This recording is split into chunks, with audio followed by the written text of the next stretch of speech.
There's a strange kind of ache that shows up without warning. Not loud, not dramatic, just quiet. You'll be doing something ordinary, walking, scrolling, sitting in silence, and suddenly someone crosses your mind. And with them, a version of you, a version that felt lighter, warmer, more alive. And in that moment, it feels like you miss them. But if you stay with that feeling a little longer, something starts to shift. Because what hurts isn't always the person. Sometimes, it's who you were when they were around. There are people who don't just enter your life, they change the atmosphere of it. The way you laughed, the way you spoke, even the way you saw yourself. It's subtle at first. You don't notice it while it's happening. But later, when they're gone, you start remembering things differently. Not just what you did together, but how you felt being you. Maybe you were more open. Maybe you cared less about how you were perceived.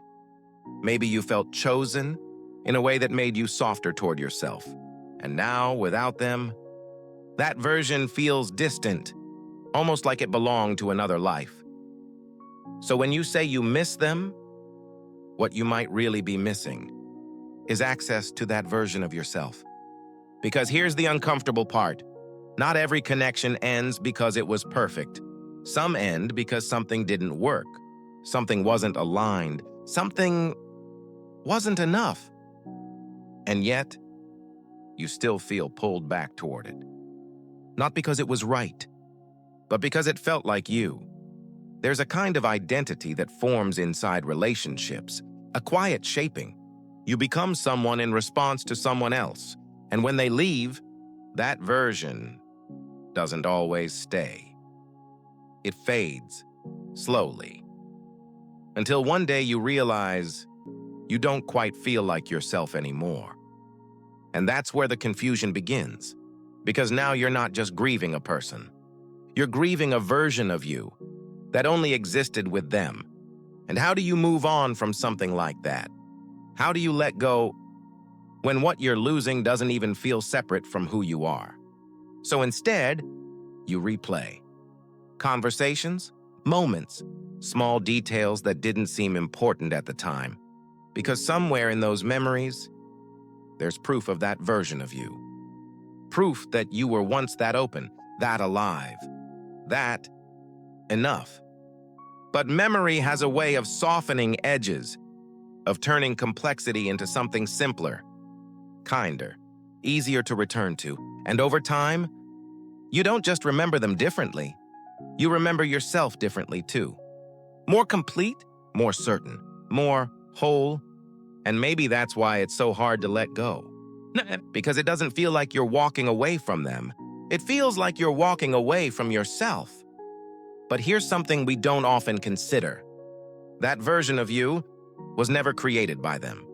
It was revealed by the space you were in, the way you felt, the safety or illusion of safety that allowed you to show up differently. They didn't give you that version. They made it easier for it to appear, and that means something important, something easy to overlook when you're caught in longing.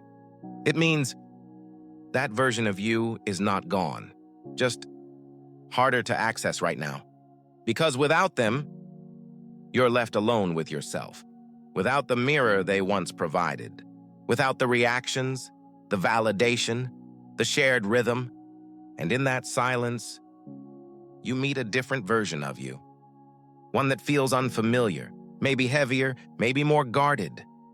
And it's tempting to believe that this is who you really are, and that the other version was temporary.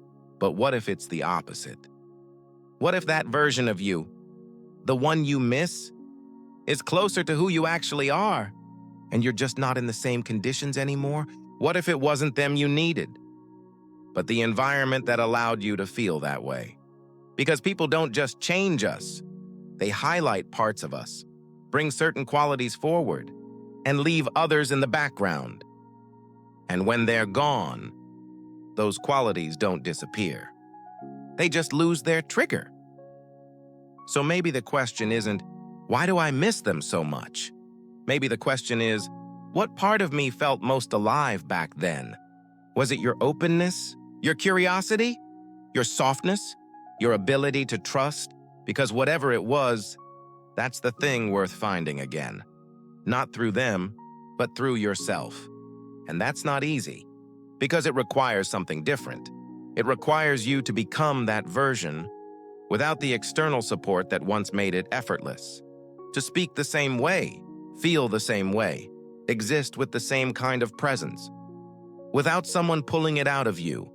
And at first, it feels unnatural, forced, like you're pretending to be someone you used to know. But maybe you're not pretending. Maybe you're remembering, and remembering is a quieter process than we expect. It doesn't happen all